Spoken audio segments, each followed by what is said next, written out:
Tubu ilallahi taubatan nasuha. Tubu itu kembali, taubatornya kembali, balik ke Allah. Biasanya healing itu kaitannya lebih banyak dengan penyakit hati. Lebih banyak. Hati itu marad penyakitnya. Fi qulubihim marad. Obatnya disebut dengan syifa. Saya ulangi, obatnya disebut dengan apa? Syifa. Maka kalau ingin mendapatkan healing, kembali kepada Allah mencari syifa, maka cari ayat-ayat dalam Al-Quran yang terkait dengan syifa. Contoh, Quran surah 17 ayat 82. Wa nunazzilu minal Qur'ani ma huwa shifaa'un wa rahmatun lil mu'minin. Wa nunazzilu minal Qur'ani ma huwa shifaa'un wa rahmatun lil mu'minin. Wa la yazidudz zalimina illa khasara. Dan kata Allah, demi keagunganku, aku turunkan ayat-ayat Quran itu menjadi syifa. Maaf Bu, Ibu, Bu, Quran itu syifa. Qurannya sendiri syifa. Jadi kalau sedang gelisah, ada persoalan, curhatnya ke Allah Bu. Nabi Yakub tahu? Pernah dengar Nabi Yakub?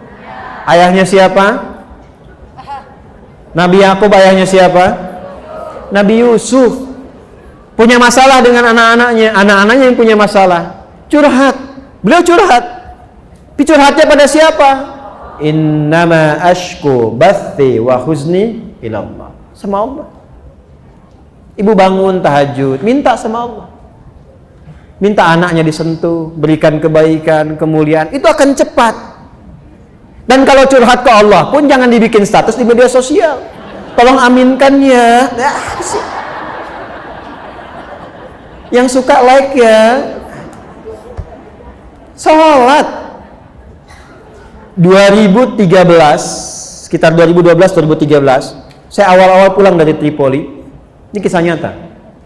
Seorang ibu datang dari kejauhan, wajahnya sendu, air matanya hampir tak terbendung. Beliau datang, Ustaz, anak, bahasa kita yang paling gampangnya, anak saya yang saya kandung, saya lahirkan, sulit sholatnya.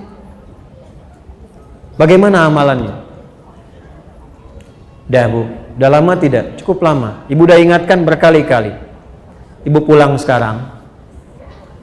Malam ibu sholat, tapi di samping tempat tidur anak ibu. Lalu ibu bermohon kepada Allah. Minta aja dengan bahasa ibu, ya Allah, ini anak yang kau titipkan kepadaku, dilahirkan di rahimku, dipertanggungjawabkan olehku sampai dengan aku berpulang. Mohon jadikan ya anak yang soleh, rajin menunaikan sholat, dan ringankan hisabku di akhirat nanti di hari kiamat. Ibu minta aja, ntar hari ketiga ibu kesini lagi. Nggak usah diingatkan lagi, ibu nggak usah bilang sama anak, lakukan itu aja. Hari ketiga pulang sini lagi datang. Itu apa yang terjadi? Ini kisah nyata, saya tidak menceritakan yang fiktif. Hari ketiga, pagi-pagi sekitar jam 7 kurang sedikit, dari kejauhan panggilan begitu kencang, Ustadz, bawa nasi uduk. Anak saya udah sholat. Kok bisa Bu?